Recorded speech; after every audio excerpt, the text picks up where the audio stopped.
ഇന്നത്തെ പുതിയ വീഡിയോയിലോട്ട് സ്വാഗതം. അപ്പം ഇന്ന് ഞാൻ വന്നിട്ടുള്ളത് BSc നഴ്സിംഗ് റിലേറ്റഡ് ആയിട്ടുള്ള ഒരു വീഡിയോ ആയിട്ട് തന്നെയാണ്. അപ്പോൾ ഇന്നത്തെ നമ്മുടെ ടോപ്പിക് എന്ന് പറയുമ്പോഴത്തേക്ക് എങ്ങനെയാണ് ഇനിയുള്ള LBSന്റെ അലോട്ട്മെന്റ് പ്രോസസ്സ് എന്നുള്ളതിൻ്റെ ഒരു കംപ്ലീറ്റ് എക്സ്പ്ലനേഷൻ ആണ്. കുറേ പേര് എന്നോട് കമൻറ്റ് ചെയ്തിട്ടുണ്ടായിരുന്നു അതിനെക്കുറിച്ച് ഡീറ്റെയിൽഡ് ആയിട്ട് പറയാമെന്നുള്ളത്. അപ്പം ഇനി എന്താണ്, ഇപ്പം നമ്മുടെ അലോട്ട്മെന്റ് എല്ലാവരും അപ്ലൈ ചെയ്യാനുള്ള സമയം കഴിഞ്ഞിട്ടുണ്ട്. അപ്പം അപ്ലൈ ചെയ്ത് കഴിഞ്ഞവർക്ക് ഇനി എന്താണ്, അത് എന്താണ്, എന്തിനു വേണ്ടിയിട്ടായിരിക്കണം വെയിറ്റ് ചെയ്യേണ്ടത് എന്നുള്ളതാണ് നമ്മുടെ ഇന്നത്തെ വീഡിയോയിൽ നമ്മൾ ഡിസ്കസ് ചെയ്യാൻ പോകുന്നത്. അപ്പോൾ ഇതുവരെ നമ്മുടെ ചാനൽ സബ്സ്ക്രൈബ് ചെയ്യാത്തവരെ സബ്സ്ക്രൈബ് ചെയ്ത് സപ്പോർട്ട് ചെയ്യുക. അപ്പം നമുക്ക് നമ്മുടെ വീഡിയോയിലോട്ട് പോവാം. അപ്പോൾ ആദ്യം തന്നെ പറയാനുള്ളതെന്ന് പറയുമ്പോഴത്തേക്ക് LBS ഇപ്പോൾ ഒരു അലോട്ട്മെന്റ് ഷെഡ്യൂൾ പബ്ലിഷ് ചെയ്തിട്ടുണ്ട്. അതനുസരിച്ച് ഫസ്റ്റ് അലോട്ട്മെന്റ് വരുന്ന തീയതിയും സെക്കൻഡ് അലോട്ട്മെന്റും തേർഡ് അലോട്ട്മെന്റും ഒക്കെ വന്നിട്ട് ഏകദേശം കോളേജ് സ്റ്റാർട്ടിംഗ് ഡേറ്റ് വരെ കൊടുത്തിട്ടുണ്ട്. അപ്പം ഞാൻ ഇന്നിവിടെ ഷെയർ ചെയ്യാൻ പോകുന്നത് എൻ്റെ ഒരു അലോട്ട്മെന്റ് എക്സ്പീരിയൻസ് ആണ്. ഞാനും ഇതുപോലെ തന്നെ ഈ ഒരു വെയിറ്റ് ചെയ്ത സമയത്ത് ഇതുപോലെ തന്നെ ഒരു അലോട്ട്മെന്റ് ഷെഡ്യൂളൊക്കെ എനിക്കും വന്നിട്ടുണ്ടായിരുന്നു. കൃത്യമായിട്ടൊരു 2 മന്തിനുള്ളിൽ ക്ലാസ് സ്റ്റാർട്ട് ചെയ്യുന്ന തരത്തിലുള്ള ഒരു ഷെഡ്യൂള്. എൻ്റെ ഓർമ്മ ശരിയാണെങ്കിൽ അന്നത്തെ ഷെഡ്യൂളിൽ ഏകദേശം സെപ്റ്റംബർ 1 ക്ലാസ് സ്റ്റാർട്ട് ചെയ്യുമെന്നാണ് അവർ പറഞ്ഞിട്ടുണ്ടായിരുന്നത്. പക്ഷെ ശരിക്കും ഞങ്ങളുടെ ക്ലാസ് സ്റ്റാർട്ട് ചെയ്തത് നവംബർ 1 എന്ന് പറയുമ്പോഴത്തേക്ക് കൃത്യം ഒരു 2 മന്ത് ഡിലേ വന്നിട്ടുണ്ട്. അപ്പം നിങ്ങളിപ്പം അഡ്മിഷൻ ഇപ്പം തുടങ്ങുമെന്ന് പറഞ്ഞ് വെയിറ്റ് ചെയ്യുകയാണെന്നുണ്ടെങ്കിൽ, ക്ലാസ്സസ് ഇപ്പം തുടങ്ങുമെന്ന് പറഞ്ഞ് വെയിറ്റ് ചെയ്തിരിക്കുന്നവരാണെങ്കിൽ ഐ തിങ്ക് എനിക്ക് തോന്നുന്നതെന്ന് പറയുമ്പോഴത്തേക്ക് ഉടനെ സ്റ്റാർട്ട് ആവത്തില്ല. എന്തൊക്കെ വന്നാലും കുറച്ച് ഡിലേ വരും. അപ്പോൾ ആ ഡിലേ വരാനും കുറച്ച് റീസൺസ് ഉണ്ട്, അത് നമ്മുടെ വീഡിയോയിൽ പറയുന്നതായിരിക്കും. അപ്പോൾ എല്ലാവരും വീഡിയോ കംപ്ലീറ്റ് ആയിട്ട് കാണാനായിട്ട് ശ്രമിക്കുക. ബിക്കോസ് ഞാൻ പറയുന്ന സമയത്ത് എല്ലാവരും ഓർഡറിലായിരിക്കത്തില്ല പറയുന്നത്, ചിലപ്പം പറഞ്ഞ് വരുന്നതിൻ്റെ ഇടയിലായിരിക്കും പല കാര്യങ്ങളും ഓർമ്മ വരുന്നത്. അതുകൊണ്ട് കംപ്ലീറ്റ് ആയിട്ട് കണ്ടാൽ കൂടുതലായിട്ട് കാര്യങ്ങൾ മനസ്സിലാക്കാനായിട്ട് പറ്റും. അപ്പോൾ ആദ്യം തന്നെ ഇനി വരാൻ പോകുന്ന നെക്സ്റ്റ് സ്റ്റേജ് എന്ന് പറയുമ്പോഴത്തേക്ക് ഇപ്പം തിരുത്താനുള്ള അവസരങ്ങളൊക്കെ വരും. അതിനെപ്പറ്റിയൊന്നും ഞാൻ ഡീറ്റെയിൽഡ് ആയിട്ട് പറയുന്നില്ല. അത് കഴിഞ്ഞിട്ട് എല്ലാം കഴിഞ്ഞ് ഫൈനൽ കൺഫർമേഷനും വെരിഫിക്കേഷനും എല്ലാം കഴിഞ്ഞതിന് ശേഷം എന്തൊക്കെയാണ് നടക്കാനുള്ളതെന്നാണ് പറയാൻ പോകുന്നത്. ആദ്യം തന്നെ നമുക്ക് കേരള റാങ്ക് വരും എന്ന് പറയുമ്പോഴത്തേക്ക് നമ്മൾ അപ്ലൈ ചെയ്തതിൻ്റെ അടിസ്ഥാനത്തിൽ നമുക്ക് ഓരോരുത്തർക്കും എത്രാമത്തെ റാങ്കാണ് LBSൽ നമുക്കുള്ളതെന്നുള്ളതിൻ്റെ നമ്മുടെ കേരള റാങ്ക് വരും. എന്ന് പറയുമ്പോൾ വിത്തൗട്ട് ഇനി റിസർവേഷൻ ഉള്ളൊരു റാങ്കും കാണും. ഒപ്പം തന്നെ നമ്മുടെ റിസർവേഷൻ കാറ്റഗറിയിൽ നമുക്ക് എത്രാമത്തെ റാങ്ക് ആണ് എന്നുള്ളതും അതിൽ ഡീറ്റെയിൽഡ് ആയിട്ട് കാണും. അപ്പോൾ നമുക്ക് വരുന്ന ഈ ഒരു റാങ്ക് ലിസ്റ്റ് എന്ന് പറയുന്നത് നമ്മുടെ മാർക്കൊക്കെ കാൽക്കുലേറ്റ് ചെയ്തിട്ടുള്ള ഒരു ഇന്റർഫേസ് ആയിരിക്കും വരുന്നത്. അതിനകത്ത് നമ്മുടെ ഈ പറഞ്ഞ 2 റാങ്കുകളും കാണും. ഒപ്പം തന്നെ റാങ്ക് ലിസ്റ്റ് 1, റാങ്ക് ലിസ്റ്റ് 2 എന്നും പറഞ്ഞ 2 റാങ്ക് ലിസ്റ്റ് കാണും. ഇതിനകത്ത് റാങ്ക് ലിസ്റ്റ് 1 തന്നെയാണ് നമ്മുടെ BSc നഴ്സിംഗിന്റെയും പാരാമെഡിക്കലിന്റെയും റാങ്ക് ലിസ്റ്റ്. ഇനി നമ്മുടെ BASLP എന്ന് പറഞ്ഞ സ്പീച്ചിന്റെ ഒക്കെ ഒരു ബാച്ചിലർ ഓഫ് ഒരു കോഴ്സ് ഉണ്ട്, അതിന്റെ സെപ്പറേറ്റ് ആണ് റാങ്ക് ലിസ്റ്റ് 2. അപ്പം ആരും റാങ്ക് ലിസ്റ്റ് 1, 2 എന്ന് കണ്ടിട്ട് പേടിക്കേണ്ട, എന്താണ് ഇത് സംഭവം എന്ന് വെച്ചാൽ രണ്ടും തമ്മിൽ നല്ല വേരിയേഷൻസ് ആണ്. എൻ്റെ ഒരു കേരള റാങ്ക് വന്നിട്ട് ഏകദേശം ഒരു 3900 സംതിങ് ആയിരുന്നു. അതേസമയം എൻ്റെ ഒരു അതിൻ്റെ BASLP അതിൻ്റെ റാങ്ക് ഒന്ന് 4000 സംതിങ് ആയിരുന്നു. അപ്പോൾ അത് കണ്ടപ്പോൾ എനിക്ക് തന്നെ ആദ്യം കൺഫ്യൂഷൻ ആയിരുന്നു, ഇത് എന്താണ് സംഭവം, ഇതിൽ ഏതാണ് എൻ്റെ ഒറിജിനൽ റാങ്ക് എന്ന് വെച്ച് കഴിഞ്ഞാൽ റാങ്ക് ലിസ്റ്റ് 1, റാങ്ക് ലിസ്റ്റ് 2 അങ്ങനെ ആയിരിക്കും. അപ്പോൾ നമുക്ക് പെട്ടെന്ന് ഐഡന്റിഫൈ ചെയ്യാനായിട്ട് പറ്റത്തില്ല. നമ്മുടെ പ്രോസ്പെക്ടസിൽ ഇതെല്ലാം ഡീറ്റെയിൽഡ് ആയിട്ട് കൊടുത്തിട്ടുണ്ട്. അപ്പോൾ ആരും അത് കണ്ടിട്ട് കൺഫ്യൂഷൻ അടിച്ചിട്ട് പെട്ടെന്ന് പേടിക്കൊന്നും വേണ്ട. ഇതാണ് അതിൻ്റെ പിന്നിലുള്ള കാര്യം എന്ന് പറയുന്നത്. ഒപ്പം തന്നെ നമ്മളിപ്പം കുറേ പേര് ചോദിച്ചിട്ടുണ്ടായിരുന്നു ഗ്രേസ് മാർക്ക് ആഡ് ചെയ്യുമോ എന്നുള്ളൊരു കാര്യം. ഗ്രേസ് മാർക്ക് ആഡ് ചെയ്യുമോ എന്നുള്ളൊരു കാര്യത്തിൽ സീരിയസ്ലി എനിക്ക് കൃത്യമായിട്ടുള്ളൊരു ഉത്തരം ഇല്ല. കുറച്ച് ഫ്രണ്ട്സ് എന്നോട് പറഞ്ഞിട്ടുണ്ടായിരുന്നു ആഡ് ചെയ്യുമെന്ന്. എന്താണെന്ന് വെച്ച് കഴിഞ്ഞാൽ ഞാൻ 2022 പാസ് ഔട്ടാണ്. അപ്പം എൻ്റെ ഒരു ബാച്ചിലൊന്നും ഗ്രേസ് മാർക്ക് നമുക്ക് ഇല്ലായിരുന്നു. അപ്പം ആഡ് ചെയ്യോ ഇല്ലയോ എന്നുള്ളൊരു കാര്യത്തിൽ എനിക്ക് കൺഫേം അല്ല. ഇപ്പം എൻ്റെ ഫ്രണ്ട്സിനോട് ചോദിച്ചാലും അവർക്ക് അറിയില്ല. കുറച്ച് കുട്ടികൾ തന്നെ കഴിഞ്ഞ തവണയൊക്കെ അഡ്മിഷൻ കയറിയവർ ചിലർ പറഞ്ഞിട്ടുണ്ടായിരുന്നു, 2023 പാസ് ഔട്ടായ കുറച്ച് പേര് പറഞ്ഞിട്ടുണ്ടായിരുന്നു ആഡ് ചെയ്യുമെന്ന്. പിന്നെ എൻ്റെ ഒരു കണക്കുകൂട്ടൽ വെച്ച് നോക്കുകയാണെന്നുണ്ടെങ്കിൽ നമ്മൾ ഒരിക്കലും മാർക്ക് നമ്മുടെ സൈറ്റിൽ നമ്മൾ അപ്ലോഡ് ചെയ്ത് കൊടുത്ത സമയത്ത് അവർ നമ്മളോട് ഒരിക്കലും ഇന്നപോലെ ഗ്രേസ് മാർക്ക് ഉള്ള മാർക്ക് ആഡ് ചെയ്യും, ഗ്രേസ് മാർക്ക് ഇല്ലാത്ത മാർക്ക് സെപ്പറേറ്റ് ആഡ് ചെയ്ത് കൊടുക്കുമെന്ന് പറഞ്ഞിട്ടില്ല. അഥവാ അങ്ങനെ പറഞ്ഞിട്ടുണ്ടായിരുന്നെങ്കിൽ ഉറപ്പായിട്ടും അത് മാറ്റിയിട്ടുള്ളൊരു റാങ്ക് കാര്യങ്ങളുമായിരിക്കും വരുന്നത്. അത് പറയാത്ത സാഹചര്യത്തിൽ ഉറപ്പായിട്ടും ഗ്രേസ് മാർക്കും കൂടെ ഇൻക്ലൂഡഡ് ആയിട്ടുള്ള ഒരു റാങ്ക് ലിസ്റ്റും ഒപ്പം തന്നെ നമ്മുടെ ഇൻഡെക്സും ആയിരിക്കും വന്നിട്ടുള്ളത്. അപ്പം നമ്മൾ ചിലപ്പോൾ ഇൻഡെക്സ് കാൽക്കുലേറ്റ് ചെയ്ത് വെച്ചിരിക്കുന്നതിൽ എന്തെങ്കിലും എറർ ഉണ്ടാവാം. എന്താണെന്ന് വെച്ചാൽ ചിലപ്പോൾ നമ്മൾ തെറ്റായ രീതിയിലായിരിക്കും ഇൻഡെക്സ് കാൽക്കുലേറ്റ് ചെയ്തത്, വ്യക്തമായ ധാരണയില്ലാതെ. അപ്പം അങ്ങനെയുള്ളവർക്കും എല്ലാം കൃത്യമായിട്ട് LBS ആരും നമുക്ക് പറഞ്ഞു തരും നമുക്ക് എത്ര ഇൻഡെക്സ് ആണെന്നുള്ളത്. അതടങ്ങിയ ഒരു റാങ്ക് ലിസ്റ്റ് വരുന്നതായിരിക്കും. ഒപ്പം തന്നെ നമ്മുടെ സൈറ്റിൽ റാങ്ക് ലിസ്റ്റ് കംപ്ലീറ്റ്ലി അവൈലബിൾ ആയിരിക്കും. കുട്ടിയുടെ പേര് അങ്ങനൊന്നും ഇല്ല, അവരുടെ ആ ഒരു LBSന്റെ ഒരു ആപ്ലിക്കേഷൻ നമ്പരും ഇപ്പോഴത്തെ റാങ്ക്, അവരുടെ എത്ര ഇൻഡെക്സ് ഉണ്ട്, ഒപ്പം തന്നെ +2% ഇത്ര അടങ്ങിയ ഒരു റാങ്ക് ലിസ്റ്റ് നമുക്ക് അവൈലബിൾ ആയിരിക്കും. അപ്പോൾ ഇതാണ് ആദ്യം തന്നെ. ഇപ്പോൾ വെരിഫിക്കേഷൻ കാര്യങ്ങളൊക്കെ കംപ്ലീറ്റ്ലി കഴിഞ്ഞ് കഴിഞ്ഞാൽ നെക്സ്റ്റ് സ്റ്റെപ്പ് എന്ന് പറയുന്നത് ഈ ഒരു റാങ്ക് ലിസ്റ്റ് വരുന്നതായിരിക്കും. അപ്പോൾ റാങ്ക് ലിസ്റ്റ് വരുന്ന സമയത്ത് കുറേ പേർക്ക് വരുന്നൊരു ഡൗട്ടായിരിക്കും ഈ റാങ്ക് കണ്ടിട്ട് കിട്ടാൻ സാധ്യതയുണ്ടോ ഇല്ലയോ എന്നൊക്കെ ഉള്ളത്. അപ്പം ഞാൻ നമ്മുടെ കോളേജിൽ ഇത്തവണ നമ്മുടെ LBSന്റെ പ്രോസ്പെക്ടസ് എടുത്ത് നോക്കിയ സമയത്ത് ഞാനിങ്ങനെ നോക്കിയിട്ടുണ്ടായിരുന്നു എത്ര ഗവൺമെന്റ് സീറ്റ് ഉണ്ടെന്ന്. അപ്പം ഞാനിങ്ങനെ ഒന്ന് കൂട്ടിയപ്പോൾ ഏകദേശം 1090 സീറ്റാണുള്ളതെന്ന് പറയുമ്പോൾ 1100 താഴെയാണ് ഗവൺമെന്റ് സീറ്റ് ഉള്ളത്. അപ്പോൾ നമ്മുടെ റിസർവേഷൻ കാറ്റഗറി ഒക്കെ നമുക്കറിയാം 50% എന്ന് പറയുമ്പോൾ പ്യൂർലി മെറിറ്റ് സീറ്റാണ്, വിത്തൗട്ട് എനി റിസർവേഷൻ ഏത് കാറ്റഗറിക്ക് വേണമെങ്കിലും കിട്ടാം ഏറ്റവും കൂടുതൽ മാർക്ക് അടിസ്ഥാനത്തിൽ. അപ്പോൾ ഏകദേശം റാങ്ക് വരുമ്പോൾ നിങ്ങൾക്ക് തന്നെ കൂട്ടി നോക്കിയാൽ അറിയാം ഏകദേശം ഒരു 545 സീറ്റോളം എന്ന് പറയുമ്പോൾ കംപ്ലീറ്റ്ലി വിതൗട്ട് എനി റിസർവേഷൻ കിട്ടും എന്ന് പറയുമ്പോഴത്തേക്ക് ഒരു 545 റാങ്കിനുള്ളിലുണ്ടെങ്കിൽ ഏത് കാറ്റഗറി ആണെങ്കിലും ശരി അവർക്ക് ഗവൺമെന്റ് സീറ്റ് കിട്ടാനുള്ള സാധ്യത വളരെയധികം കൂടുതലാണ്. മാക്സിമം ഉറപ്പായിട്ടും കിട്ടും എന്ന് തന്നെ നമുക്ക് പറയാൻ പറ്റും. ഇതുപോലെ തന്നെ ഇപ്പോൾ ഓരോ കാറ്റഗറിക്കും ഓരോ റിസർവേഷൻ ആണുള്ളത്. EWS കാറ്റഗറി എടുക്കാനാണെങ്കിൽ 10%, അങ്ങനെ ഓരോ കാറ്റഗറിക്കും. അപ്പോൾ എത്ര റാങ്കിനുള്ളിൽ വന്നാലും നിങ്ങൾക്ക് റാങ്ക് കിട്ടും എന്നറിയണം എന്നുണ്ടെങ്കിൽ ജസ്റ്റ് ഒന്ന് കമൻറ്റ് ചെയ്യുക. അപ്പം ഞാൻ വീഡിയോ ചെയ്യുന്നതായിരിക്കും, അതിൻ്റെ വീഡിയോ വേണമെന്നുണ്ടെങ്കിൽ മാത്രം. അപ്പം വേണ്ടവർ ഉറപ്പായിട്ടും കമൻറ്റ് ചെയ്യുക. അതനുസരിച്ച് ഒരുപാട് കമൻറ്റ്സ് വരുവാണെങ്കിൽ ഉറപ്പായിട്ടും അതിൻ്റെ വീഡിയോ ചെയ്യുന്നതായിരിക്കും.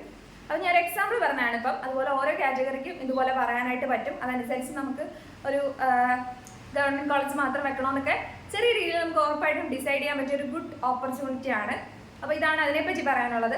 അപ്പം ഒരു 1 വീക്ക് 2 വീക്ക് ഒക്കെ കഴിയുമ്പോഴത്തേക്കായിരിക്കും അലോട്ട്മെന്റിന്റെ പ്രോസസ്സുകൾ സ്റ്റാർട്ട് ചെയ്യുന്നത്. അപ്പോൾ പ്രോസസ്സ് ഇനി സ്റ്റാർട്ട് ചെയ്യുക എന്ന് പറയുമ്പോഴത്തേക്ക് നമുക്ക് കോളേജ് ഓപ്ഷൻ വെക്കാനുള്ള ഒരു അവസരമാണ് വരുന്നത്. അപ്പം ഇനിയും കുറേ പേർക്ക് അറിയാത്തൊരു കാര്യം കൂടെ പറഞ്ഞുതരാം.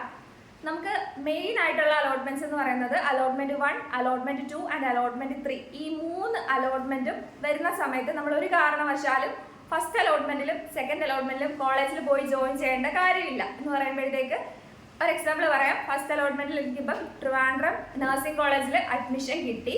അപ്പം ഞാൻ ട്രിവാൻഡ്രം നഴ്സിംഗ് കോളേജിൽ പോയി എൻ്റെ സർട്ടിഫിക്കറ്റ് വേണ്ട അഡ്മിഷൻ എടുക്കണോ? വേണ്ട. എല്ലാവരും മനസ്സിലാക്കിയിരിക്കേണ്ട ഒരു കാര്യമാണ്. ഒരു കാരണവശാലും നമ്മൾ അഡ്മിഷൻ എടുക്കണ്ട. അപ്പം അടുത്തതായിട്ട് ഇപ്പം സെക്കൻഡ് അലോട്ട്മെന്റ് വരുവാണ്. അപ്പം സെക്കൻഡ് അലോട്ട്മെന്റ് വരുന്ന സമയത്ത് നമ്മൾ എന്ത് ചെയ്യണ്ട? കോളേജിൽ പോയിട്ട് അഡ്മിഷൻ എടുക്കണ്ട. പകരം നമ്മൾ ഒരു കാര്യം കൃത്യമായിട്ടും ഏത് അലോട്ട്മെന്റ് വന്നാലും ചെയ്യണം. ഇപ്പം എനിക്ക് ഫസ്റ്റ് അലോട്ട്മെന്റിലാണ് ആദ്യമായിട്ട് ഒരു കോളേജിൽ അഡ്മിഷൻ വരുന്നത്. ഇപ്പം ഫസ്റ്റ് അലോട്ട്മെന്റിൽ എനിക്കിപ്പോൾ ട്രിവാൻഡ്രം നഴ്സിംഗ് കോളേജ് വന്നു. നമുക്ക് കോളേജിൽ പോയിട്ട് ജോയിൻ ചെയ്യണ്ട. പക്ഷെ നമ്മൾ എന്ത് ചെയ്യണം? നമ്മൾ LBSന് 25,000 രൂപ ടോക്കൺ ഫീ പേയ്മെന്റ് നടത്തണം. എന്ന് പറയുമ്പോൾ നമുക്ക് പ്രൈവറ്റ് കോളേജാണ് കിട്ടിയതെങ്കിൽ 25,000 രൂപയാണ് LBSന് അടയ്ക്കേണ്ടത്. അതേസമയം ഗവൺമെന്റ് കോളേജ് ആണ് നമുക്ക് ഓപ്ഷനായിട്ട് വന്നിരിക്കുന്നതെന്നുണ്ടെങ്കിൽ അവരുടെ ഒരു ഫീസ് ഉണ്ട് 23,000 സംതിങ്, കൃത്യമായിട്ട് എനിക്കറിയില്ല. ആ ഒരു ഫീസാണ് അടയ്ക്കേണ്ടത്. ചിലപ്പോൾ 25,000 അടയ്ക്കേണ്ടി വരും. പക്ഷെ അത് കോളേജിൽ എത്തുമ്പോൾ കൂടുതലാണെന്നുണ്ടെങ്കിൽ അവരുടെ മറ്റ് ചിലവിലോട്ട് ആഡ് ചെയ്യുകയോ അല്ലെങ്കിൽ പൈസ നമുക്ക് തിരിച്ചു തരികയോ ചെയ്യും. അപ്പം ഗവൺമെന്റ് കോളേജിൽ കിട്ടിയവരെ സംബന്ധിച്ച് അവർ കോളേജിൽ ചെല്ലുമ്പോൾ പിന്നെ ഫീസായിട്ടൊന്നും അടയ്ക്കേണ്ടി വരത്തില്ല. എന്ന് പറയുമ്പോഴത്തേക്ക് യൂണിഫോം ഫീസ്, ടെക്സ്റ്റ് ബുക്ക് ഫീസൊക്കെ വരുന്നുള്ളൂ. അല്ലാതെ നമ്മുടെ ട്യൂഷൻ ഫീ പ്ലസ് സ്പെഷ്യൽ ഫീ അങ്ങനത്തെ ഫീസ് ഒന്നും വരുന്നില്ല. അതാണ് നമ്മൾ LBS വഴി 25,000 അടയ്ക്കുന്നതിൽ അവർ കണക്ക് കൂട്ടിക്കോളും. അപ്പോൾ ഞാൻ ഒന്നും കൂടെ പറയാം. ഒന്നാമത്തെ അലോട്ട്മെന്റിൽ കിട്ടിക്കഴിഞ്ഞാൽ നമ്മൾ കോളേജിലോട്ട് പോകേണ്ട. LBSന് എന്ത് ചെയ്യുക? 25,000 രൂപ ടോക്കൺ ഫീ പേയ്മെന്റ് നടത്തുക. ഇപ്പം സെക്കൻഡ് അലോട്ട്മെന്റിലാണ് കിട്ടുന്നതെന്നുണ്ടെങ്കിൽ എന്ത് ചെയ്യുക? സെക്കൻഡ് അലോട്ട്മെന്റ് കിട്ടുന്ന സമയത്ത് 25,000 രൂപ ടോക്കൺ ഫീ പേയ്മെന്റ് നടത്തുക. ഫസ്റ്റ് അലോട്ട്മെന്റിൽ അടച്ചിട്ടില്ല എന്നുണ്ടെങ്കിൽ മാത്രം. അതുപോലെ തന്നെ തേർഡ് അലോട്ട്മെന്റിലാണ് കിട്ടുന്നതെന്നുണ്ടെങ്കിൽ ആദ്യം 25,000 രൂപ LBSന് ടോക്കൺ ഫീസ് അടച്ചിട്ട് നേരെ കോളേജിൽ പോയിട്ട് അഡ്മിഷൻ എടുക്കുക. ഇതാണ് നമ്മുടെ ഒരു ക്രൈറ്റീരിയ എന്ന് പറയുന്നത്. ഇനി അടുത്ത് വരുന്നൊരു ചോദ്യമായിരിക്കും ഈ ഒരു LBSന് 25,000 രൂപ ടോക്കൺ ഫീസ് അടച്ചില്ലെങ്കിൽ എന്ത് സംഭവിക്കുക എന്നുള്ളത്. 25,000 രൂപ ടോക്കൺ ഫീ അടയ്ക്കാത്തൊരു സാഹചര്യത്തിൽ ഫസ്റ്റ് അലോട്ട്മെന്റിൽ നമുക്കിപ്പോൾ ഇപ്പം എനിക്ക് എറണാകുളം നഴ്സിംഗ് കോളേജിൽ വന്നു, ഞാൻ അടച്ചില്ല എന്നുണ്ടെങ്കിൽ ആ ഒരു സീറ്റ് എനിക്ക് കൺഫേം അല്ല. അടുത്ത അലോട്ട്മെന്റിൽ ആ ഒരു സീറ്റ് മറ്റു കുട്ടിക്കായിട്ട് പോകും. പിന്നെ നമുക്ക് ആ സീറ്റ് വേണമെന്ന് പറഞ്ഞിട്ട് കാര്യമുണ്ടോ? ഒരു കാര്യമില്ല. ഇത് തന്നെയാണ് പ്രൈവറ്റ് കോളേജിന്റെ കേസിൽ. ഇപ്പൊ എനിക്ക് കൊല്ലത്തുള്ള ഏതെങ്കിലും ഒരു പ്രൈവറ്റ് കോളേജിൽ കിട്ടിയതിന് ശേഷം എനിക്ക് വലിയ താല്പര്യമില്ല, ഞാൻ എന്ത് ചെയ്യുന്നില്ല? LBSന് 25,000 അടയ്ക്കുന്നില്ല. സെക്കൻഡ് അലോട്ട്മെന്റിൽ എനിക്ക് വേറെ വരുമെന്നും പറഞ്ഞ് ഞാൻ പ്രതീക്ഷയിലിരിക്കുന്നു. ഫസ്റ്റ് അലോട്ട്മെന്റിൽ കിട്ടിയതായിരുന്നു, പക്ഷെ എന്ത് ചെയ്തില്ല? സെക്കൻഡിലും തേർഡിലും വന്നില്ല എന്നുണ്ടെങ്കിൽ ഫസ്റ്റിൽ ഞാൻ 25,000 രൂപ അടയ്ക്കാത്ത സാഹചര്യത്തിൽ എനിക്കിപ്പോൾ ഒരു കോളേജിലും കിട്ടാത്തൊരു സിറ്റുവേഷൻ ആയിട്ട് മാറിയിട്ടുണ്ട്. അപ്പോൾ ഇതാണൊരു സിനേറിയോ എന്ന് പറയുന്നത്. അപ്പോൾ എല്ലാവർക്കും മനസ്സിലായെന്ന് വിചാരിക്കുന്നു. ഇനി എന്തെങ്കിലും ഡൗട്ട് ഉണ്ടെന്നുണ്ടെങ്കിൽ കമൻറ്റ് ചെയ്യുക, അല്ലെന്നുണ്ടെങ്കിൽ ഇൻസ്റ്റയിൽ മെസ്സേജ് അയച്ചു കഴിഞ്ഞാൽ ബാക്കി എന്തെങ്കിലും ഡൗട്ട് ഉണ്ടെങ്കിൽ ക്ലിയർ ചെയ്ത് തരാം. അപ്പം ഇതാണ് ശ്രദ്ധിക്കേണ്ട കാര്യങ്ങൾ. ഗവൺമെൻറ്റിൽ വെക്കുന്നവരാണെങ്കിലും ഇത് മസ്റ്റായിട്ട് ശ്രദ്ധിക്കണം. ഇനി അടുത്തൊരു കാര്യം എന്ന് പറയുന്നത്, നമുക്ക് കിട്ടുന്ന ഒരു ടൈമിൽ തന്നെ LBSന്റെ ആ ഒരു സൈറ്റിൽ നമുക്കിങ്ങനെ നോട്ടിഫിക്കേഷൻ പോലെ എഴുതി കാണിക്കും. ഇന്ന പോലെ ഇന്നപോലെ പബ്ലിഷ് ചെയ്തിട്ടുണ്ട്. ഇപ്പോൾ ഫസ്റ്റ് അലോട്ട്മെന്റ് ഈസ് പബ്ലിഷ്ഡ്, എന്ത് ചെയ്യണം, you can fee the token fee from ഇന്ന ദിവസം തൊട്ട് ഇന്ന ദിവസം വരെ എഴുതി കാണിക്കും. അപ്പോൾ അതിനുള്ളിലാണ് നമ്മൾ ചെല്ലാൻ വഴിയോ അല്ലെങ്കിൽ ഡയറക്റ്റ് സൈറ്റ് വഴിയോ ഡെബിറ്റ് കാർഡൊക്കെ ഉപയോഗിച്ചിട്ട് നമുക്ക് പേ ചെയ്യാൻ പറ്റുന്നത് ഈ ഒരു 25,000 രൂപ. ഉടനെ തന്നെ നമുക്ക് എന്ത് ചെയ്യേണ്ട, നമ്മൾ പറഞ്ഞല്ലോ കോളേജിൽ അഡ്മിഷൻ എടുക്കേണ്ടത് ഇപ്പോൾ തേർഡ് അലോട്ട്മെന്റ് കഴിയുന്ന സമയത്ത് മാത്രമാണ്. തേർഡ് അലോട്ട്മെന്റിൽ വരുന്ന കോളേജിലാണ് നമ്മൾ കോളേജിലായിട്ട് പോയി എടുക്കേണ്ടി വരുന്നത്. ആ ഒരു സിറ്റുവേഷനിലും ഇപ്പം ഇന്ന് എനിക്കിപ്പോൾ അലോട്ട്മെന്റ് വന്ന് നാളെ ഞാൻ കോളേജിൽ പോയി അഡ്മിഷൻ എടുക്കണോ? അങ്ങനല്ല. ആദ്യം എഴുതി കാണിക്കും ഇന്ന ദിവസം തൊട്ട് ഇന്ന ദിവസം വരെ എന്തിനുള്ള സമയമുണ്ട്, ടോക്കൺ ഫീ അടയ്ക്കാനുള്ള ഒരു സമയമുണ്ട്. ആ സമയത്തിനുള്ളിൽ ആദ്യം ടോക്കൺ ഫീ അടയ്ക്കുക. കൂടെ തന്നെ എഴുതി കാണിക്കും ഒരു 4-5 ദിവസം തരും. ആ ഒരു ദിവസത്തിനുള്ളിൽ നമുക്ക് എവിടെയാണോ അഡ്മിഷൻ കിട്ടിയത് ആ ഒരു കോളേജിൽ പോയിട്ട് അഡ്മിഷൻ എടുക്കണമെന്ന് പറയും. അതാണ് കാര്യങ്ങളൊക്കെ. ആ ഒരു ഗ്യാപ്പ് വരും. അപ്പം നമ്മളെല്ലാം റെഡിയാക്കി വെച്ചുകൊണ്ടിരിക്കണം. ഒരു 25,000 രൂപ എന്തായാലും റെഡിയാക്കിയേ പറ്റൂ. പ്രൈവറ്റിലാണെങ്കിലും ഗവൺമെന്റിലാണെങ്കിലും പോകുന്നവർ ഒരു LBSന്റെ ഫസ്റ്റ് അലോട്ട്മെന്റ് വരുമ്പോൾ തന്നെ ചെയ്യേണ്ടി വരും. ഇനി എല്ലാവർക്കും അറിയാൻ വേണ്ടിയിട്ട് ഒരു കാര്യം കൂടെ പറയാം. ഇപ്പോൾ പ്രൈവറ്റ് കോളേജിലാണ് കിട്ടുന്നതെന്നുണ്ടെങ്കിൽ നമ്മൾ എന്തായാലും 25,000 രൂപ LBSൽ അടയ്ക്കുമല്ലോ. അപ്പം നമ്മുടെ ഒരു വർഷത്തെ ഫീസ് എന്ന് പറയുന്നത് ഏകദേശം LBS വഴി നമുക്ക് മെറിറ്റ് സീറ്റ് കിട്ടുവാണെന്നുണ്ടെങ്കിൽ 96,000 രൂപയാണ് ഗവൺമെന്റ് ഫിക്സ് ചെയ്തേക്കുന്ന ഫീസ്.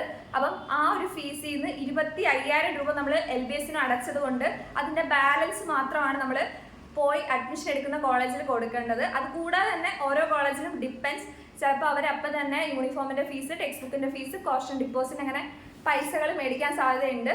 പക്ഷെ ഈ ഒരു കാര്യം ശ്രദ്ധിക്കുക, ഈ ഒരു 96,000 മൈനസ് 25,000 അതിന്റെ ബാക്കി മേടിച്ചിട്ട് എക്സസ് ആയിട്ട് മേടിക്കുന്നത് ഒരിക്കലും കംപ്ലീറ്റ്ലി ഈ 96,000 മേടിക്കത്തില്ല.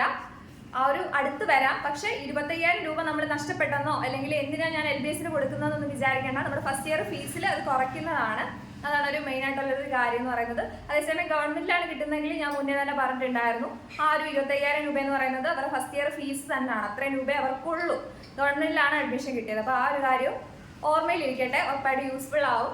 അടുത്തതായിട്ട് കോളേജിൽ പോയിട്ട് അഡ്മിഷൻ എടുത്തു. അപ്പോൾ കോളേജിൽ പോയിട്ട് അഡ്മിഷൻ എടുക്കുമ്പോൾ അവർ കുറച്ച് നമുക്ക് മെമ്മോ ഒക്കെ വരും. ഇന്ന കോളേജിൽ ഇന്ന അലോട്ട്മെന്റിൽ നമുക്ക് കിട്ടി എന്ന് പറഞ്ഞുള്ളൊരു കാര്യങ്ങളാണ്. ഒരു മെമ്മോ എന്ന് പറഞ്ഞൊരു സാധനം. അത് ഞാൻ എൻ്റെ എടുത്തിട്ട് ഞാൻ സ്ക്രീൻഷോട്ട് എടുത്ത് ആഡ് ചെയ്യുന്നതാണ് വീഡിയോയിൽ. അപ്പോൾ ലാസ്റ്റ് ആഡ് ചെയ്യുന്നതായിരിക്കും. അപ്പോൾ അത് ശ്രദ്ധിക്കുക. അപ്പം അതിനകത്ത് അവർ കുറച്ച് രേഖകൾ പറയും, ഇന്ന ഡോക്യുമെന്റ്സ് വേണമെന്ന്. അപ്പോൾ ആ ഒരു ഡോക്യുമെന്റ്സ് നമ്മൾ കോളേജിൽ പോകുന്ന സമയത്ത് കൊണ്ടുചെല്ലണം. അതെല്ലാം കൊണ്ടുവന്നാൽ മാത്രമേ നമുക്ക് അഡ്മിഷൻ കിട്ടൂ. പിന്നെ അഡ്മിഷൻ എടുക്കുന്ന സമയത്ത് തന്നെ നമ്മൾ ആ ഒരു ഫീസ് കോളേജിൽ പേ ചെയ്യേണ്ടതായിട്ട് വരും. മോസ്റ്റ്ലി അങ്ങനെ തന്നെയാണ് എല്ലാ കോളേജിൽ. എന്നാൽ മാത്രമേ നമുക്ക് അഡ്മിഷൻ കിട്ടത്തുള്ളൂ. അപ്പോൾ ആ ഒരു കാര്യം കൂടെ എല്ലാവരും ശ്രദ്ധിക്കുക. അടുത്തതായിട്ട് നമ്മൾ കോളേജിൽ പോയിട്ട് അഡ്മിഷൻ എടുത്തു. നമ്മൾ വേണ്ട ഡോക്യുമെന്റ്സ് ഒക്കെ ആയിട്ട് അഡ്മിഷൻ എടുത്തു. ഇപ്പം ഞാൻ എക്സാമ്പിൾ പറഞ്ഞു കഴിഞ്ഞാൽ തേർഡ് അലോട്ട്മെന്റിലാണല്ലോ ആദ്യമായിട്ട് കോളേജിൽ പോകേണ്ടി വരുന്നത്. തേർഡ് അലോട്ട്മെന്റിൽ പോയി എടുത്തു. നമ്മൾ നേരെ എല്ലാം സെറ്റ് ആക്കിയിട്ട് വീട്ടിൽ വന്നു. അപ്പോൾ NOC നമ്മൾ അപ്പം തന്നെ ചോദിക്കുക പോകുന്ന കോളേജിൽ. ഇന്ന പോലെ നമുക്ക് നല്ല ഇൻഡെക്സ് ഉണ്ടെങ്കിലുള്ള കാര്യമാണ് ഞാൻ പറയുന്നത്. ഇപ്പം 275 280 ഇൻഡെക്സ് ഉള്ളവരുടെ കാര്യമല്ല. അവർക്കൊരു കോളേജ് കിട്ടിയത് തന്നെ നല്ല കാര്യമെന്ന് വിചാരിക്കുക. NOC എന്ന് പറഞ്ഞ് പോയി ലാസ്റ്റ് കിട്ടുന്ന കോളേജ് കൂടി ഇല്ലാണ്ടാക്കരുത്. ആ കാര്യം പ്രത്യേകം ശ്രദ്ധിക്കുക. നല്ല ഇൻഡെക്സ് ഉള്ളവർക്ക് ഇപ്പം എനിക്ക് കോളേജ് വേണ്ട, അല്ലെങ്കിൽ എനിക്ക് ഗവൺമെന്റ് കോളേജ് കിട്ടാൻ സാധ്യതയുണ്ട്, ഞാൻ ഒന്ന് ട്രൈ ചെയ്യാത്തതുകൊണ്ട് എനിക്ക് കിട്ടുന്നില്ല എന്നുള്ള സിറ്റുവേഷൻ ഉള്ളവരുടെ കാര്യമാണ് മെയിനായിട്ടും ഈ NOC ആപ്ലിക്കബിൾ ആവുന്നത്. പിന്നെ എനിക്ക് ഈ പ്രൈവറ്റ് കോളേജ് വേണ്ട, വേറെ കോളേജ് വേണം എന്നിപ്പോൾ നല്ല മാർക്കുള്ളവരും ചിന്തിക്കില്ല. അവർക്കൊക്കെ ട്രൈ ചെയ്തിട്ടേ കിട്ടാൻ സാധ്യതയുള്ളൂ. കോളേജുകാരാണെങ്കിലും ചിലപ്പോൾ അങ്ങനെയൊക്കെ നോക്കി തരുന്നവരുണ്ട്. അപ്പോൾ അന്ന് തന്നെ കോളേജിൽ അന്വേഷിക്കുക, അതിൻ്റെ പോലെ എനിക്ക് NOC വേണം, തരുമോ ഇല്ല എന്നുള്ള കാര്യം. അപ്പോൾ ചില കോളേജ് അപ്പം തന്നെ പറയും തരത്തില്ല എന്ന്.